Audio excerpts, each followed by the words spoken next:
Let's now discuss constants. Constants are similar to variables as to the fact that they store some data, but the difference between the two is the fact that constants cannot be overwritten, meaning that the associated value is permanently associated with a given constant. Because of the nature, they are usually used for defining configuration parameters, which don't change and aren't affected by any of the actions performed by the application. To make a clear distinction between constants and other entities in PHP, we use capital letters for their names. To define constant, we use define function. We will discuss functions a little bit later on during this course, but let's quickly have a look at the specification of the define one. If we go to php.net and simply type define inside of the search bar, you'll see that the first option that pops in is this define function. If we click on that, you can see we've got the description for this specific function, what arguments it takes, and so on. So the first thing to see here is obviously that the arguments that we're going to be asked to provide is the string, the name of the constant, and then the value.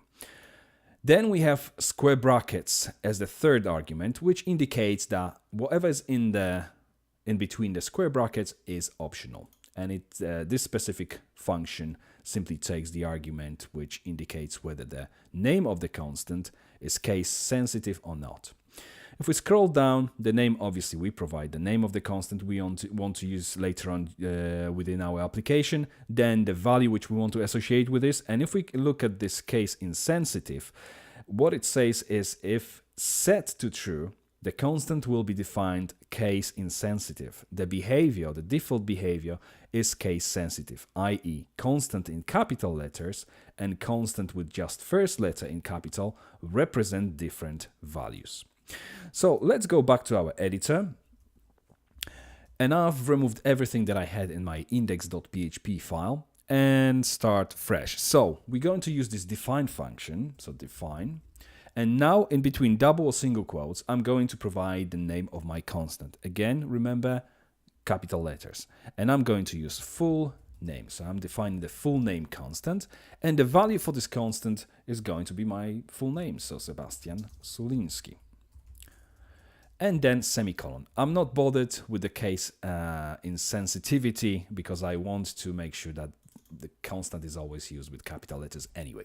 So now just to make sure it works, if I just echo full name, save the file and preview it in a browser, you'll see that if I go to php course.dev, you can see my full name now has been outputted to the browser using this constant.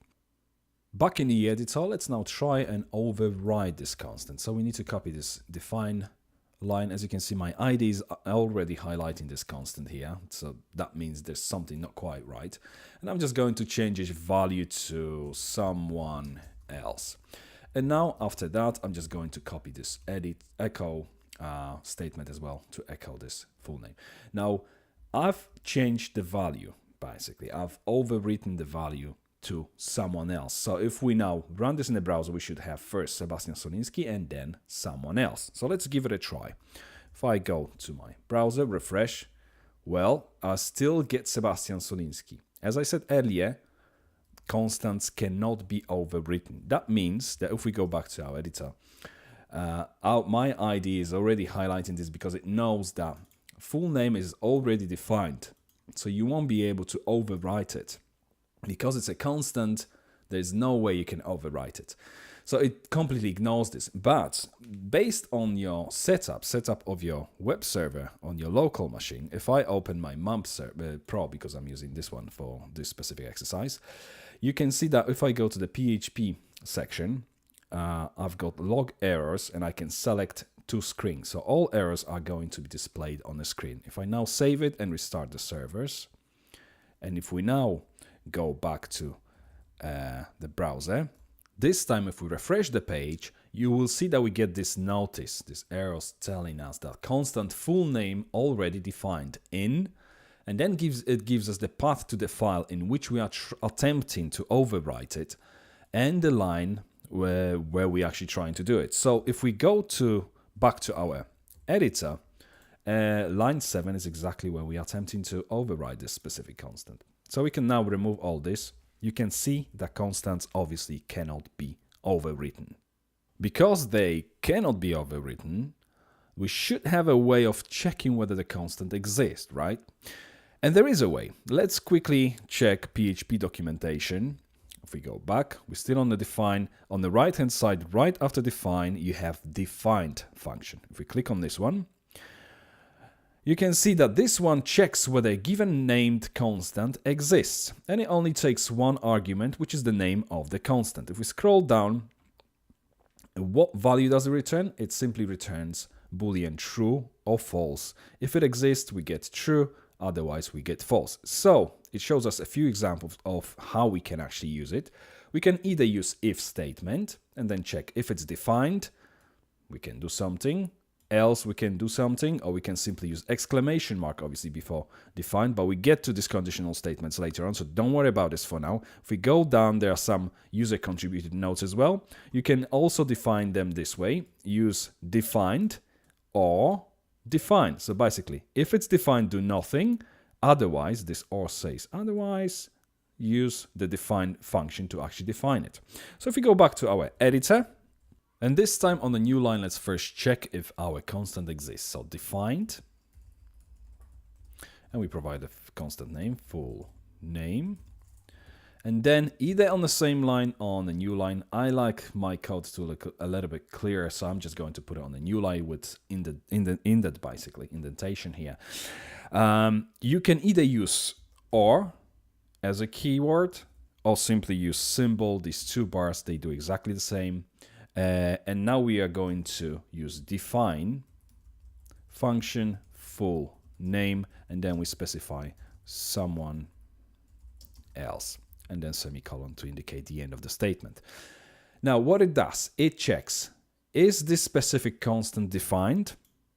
If it is, that's it. I'm not going any further. The second line is never executed. The second, and obviously if it was on one line, it would be the following statement. But if it returns, this define function returns false, then it goes to the second line and basically defines this constant. And now, just to show you how it works, if I just copy this echo statement with the full name, we obviously not going to get this someone else. If I just open this in the browser and refresh the PHP course.dev, you can see I'm still getting the same output, but this time we are not getting any warning. We're not getting any error message, basically, because we did the check. And the second line, basically, the second definition was never executed. So we've checked this, and obviously that's where the execution of this specific line has ended, because that was never basically triggered. And then obviously we echoed the full name constant, which was originally obviously defined here at the top with the same value. Now, just to show you that it actually works, let's now change this first definition to, say, my full name.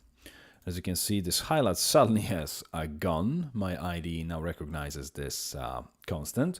So if we, obviously here we're calling this full name, which doesn't exist yet, so that's gonna trigger error. So let's just quickly rename it to this first one. And if we now try and preview it in a browser, refresh it, and there we go. The first one, my full name, value associated with, and then we have full name, which is obviously someone else. If we go back to our editor, as you can see, this first one has simply defined that my full name constant, and it's returned it to the browser. Then we run this defined function, which checked for full name, and it hasn't been defined, so it returned false, in which case it ran to the second line and define the full name constant with this someone else. And this is why we've got a different value, obviously, now.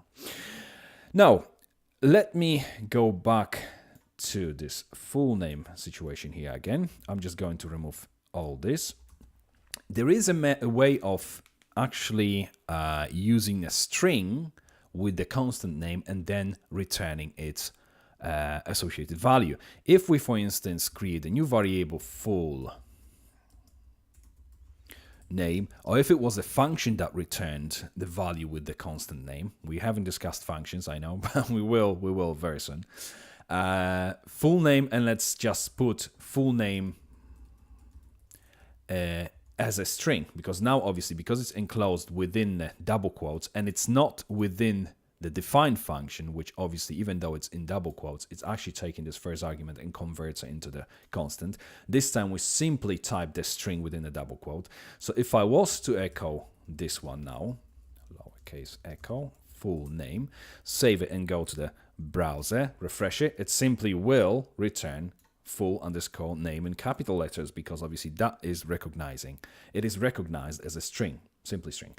Now, in order for us to be able to actually return the value associated with a constant, which name is associated with this variable, there is a function called simply constant. Let's go to PHP documentation.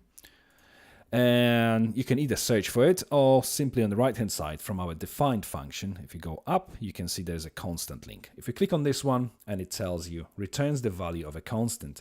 And if we now scroll down, you can see that it returns the value of the constant indicated by the name. So obviously you pass the string name of the constant and it returns the value associated with it. So constant is useful if you need to retrieve the value of a constant but do not know its name, i.e. it's stored in a variable or returned by a function, as I just mentioned.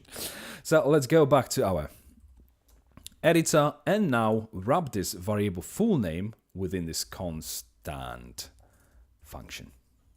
If we now save it and go back to our browser, our PHP course.dev, as you can see, we still have this, but now if I refresh it using this constant function, it converted this string into the constant and obviously returned the value associated with this given constant. So this is the way of retrieving the constant associated value from a simple string, which might be basically stored within the variable, function, or anything else basically.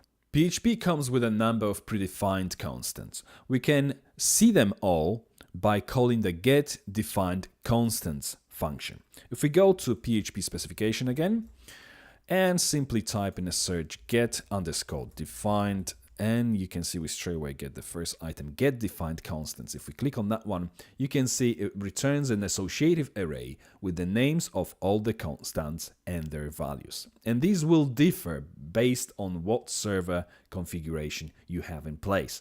So we have this function which returns array and takes one optional, as you can see we've got square brackets, it takes one optional argument whether we should categorize the output. And if we look at the parameters, it tells us categorize, causing this function to return a multi-dimensional array with categories in the keys of the first dimension and constants and their values in the second dimension.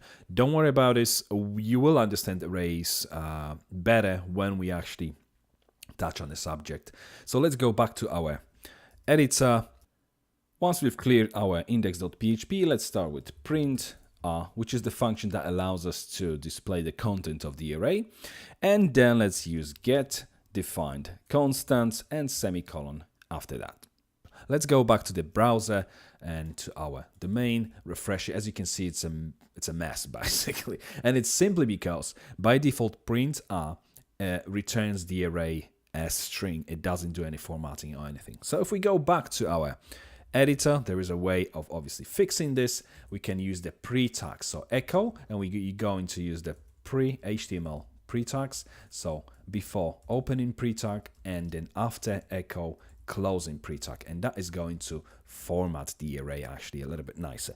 So if we go back to the browser, now hit refresh, and as you can see now we can see array and all these items. Each item is basically on its own line, but they are all mixed basically. We don't have distinction between what are the core ones and so on.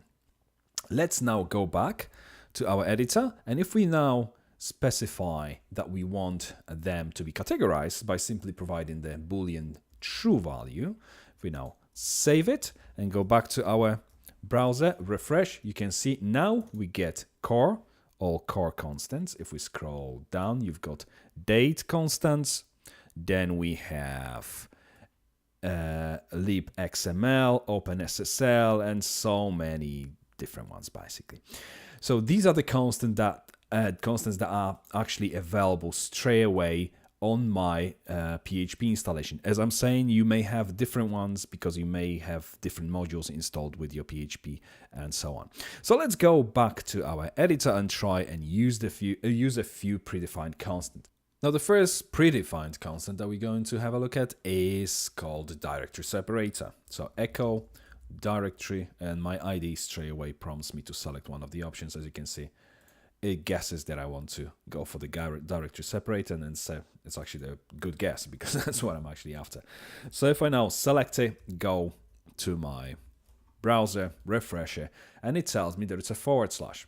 What directory separator does, basically, if you're on Windows, if we go back to the editor, you are more likely to see the / because in Windows, if you look at this path, C, Windows, and so on, we are using / as the directory separator, separating basically the directory in our path. On Unix-based systems such as Linux or Mac OS X, we use the /, and that's exactly what this directory separator returns. It returns the right directory separator on the given platform. So that's one of them. Next one which we can use is PHP_version, for instance. We now save this and go back to our browser, refresh it, and tells me what version of PHP do I have installed on this specific computer. Let's now go back to our editor, and the next one we're going to try is the default include path. Let's save it, go back to our browser, refresh it, and here it is. My include path contains this applications, map, bin, PHP, and so on, which is basically the path to my PHP binary file.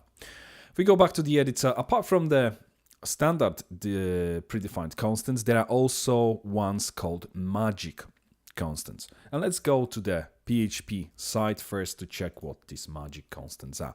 If we simply type constants in a search field, we get this constant page, and then you've got this magic constants. If we click on this one, you can see PHP provides a large number of predefined constants to any script which it runs.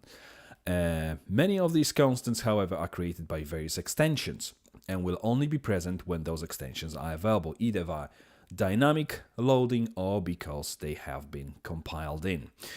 And don't worry about the compilation. Again, that's a little bit more advanced topic. But basically, it's telling us exactly what I just said, that obviously you may have different constants available because you may have different extensions installed with your PHP, basically.